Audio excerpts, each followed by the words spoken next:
இந்த பூசணிக்காயோட தக்காளி சேர்த்து இட்லி தோசைக்கு சட்னி கடையலாம் அப்படிங்கறது எனக்கு சமீபத்துல தாங்க தெரிஞ்சது. மேராக்காய் சட்னி போட்டிருந்தப்பவே ஒரு சப்ஸ்கிரைபர் சொல்லியிருந்தாங்க பூசணிக்காயிலையும் பண்ணலான்னு. செஞ்சு பார்த்தா ரொம்ப நல்லா இருந்தது. அதனாலதான் உங்களுக்கும் இந்த ரெசிபி சொல்றேன். நான் இன்னைக்கு 1/2 கிலோ அளவுக்கு பூசணிக்காய் எடுத்திருக்கேன். இது சாம்பல் பூசணிக்கான்னு சொல்றாங்க, நீர் பூசணின்னு சொல்றாங்க, ஒவ்வொரு பேர்ல சொல்றாங்க.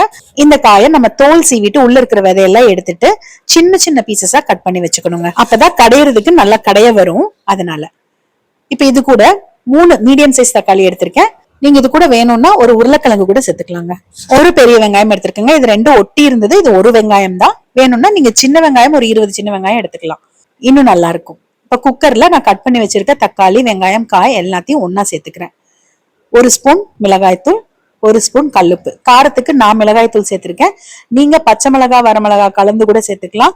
இல்ல மிளகாய் தூள் கூட ஒரு 2 பச்சை மிளகாவும் சேர்த்துக்கலாம். இது எனக்கு கலர் நல்லா இருக்கணும் அப்படிங்கறதுனால மிளகாய் தூள் சேர்த்திருக்கேங்க.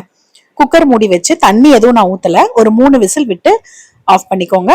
ஆவி இறங்கினதுக்கு அப்புறமா ஓபன் பண்ணி பார்த்தா சூப்பரா வெந்திருக்கு. தண்ணி பாருங்க, நிறைய தண்ணியே இருக்கு. நம்ம தண்ணியே ஊத்தல. தக்காளியில இருந்த தண்ணி பிளஸ் காயும் நிறைய தண்ணி விடும். அந்த தண்ணியே போதுமானதா இருக்கும். சூடா இருக்கும் போதே கொஞ்சம் கொத்தமல்லி தலையை உள்ள சேர்த்துக்கோங்க. கடையிறதா இருந்தா நீங்க சூடா இருக்கும் போதே கடைஞ்சுக்கலாம்.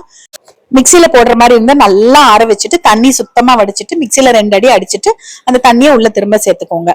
நீங்க சட்டிலேயே கூட வேக வச்சு கடைஞ்சுக்கலாம். நான் இப்படியே குக்கர்லயே வச்சு கடைஞ்சிட்டேங்க. குக்கர்ல வச்சதுனால நல்லா வெந்திருந்ததுனால எனக்கு ஈஸியா கடைய வந்துருச்சு.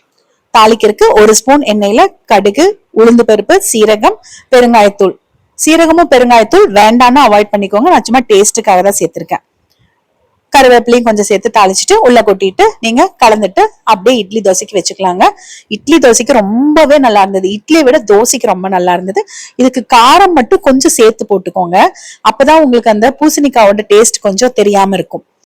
அதே மாதிரி நீங்க குக்கர்ல 1 ஸ்பூன் எண்ணெய் ஊத்திட்டு இப்ப நம்ம கட் பண்ணி வச்சிருக்க இந்த காய், வெங்காயம், தக்காளி எல்லாத்தையும் வதக்கிட்டு அப்புறமா கூட நீங்க வேக வைக்கலாம். கண்டிப்பா இந்த சட்னி செஞ்சு பாருங்க. உங்க வீட்டுல இருக்கவங்க இந்த பூசணிக்காயில பண்ண சட்னியான்னு கண்டுபிடிக்கிறாங்களான்னு பாத்துட்டு எனக்கு சொல்லுங்க.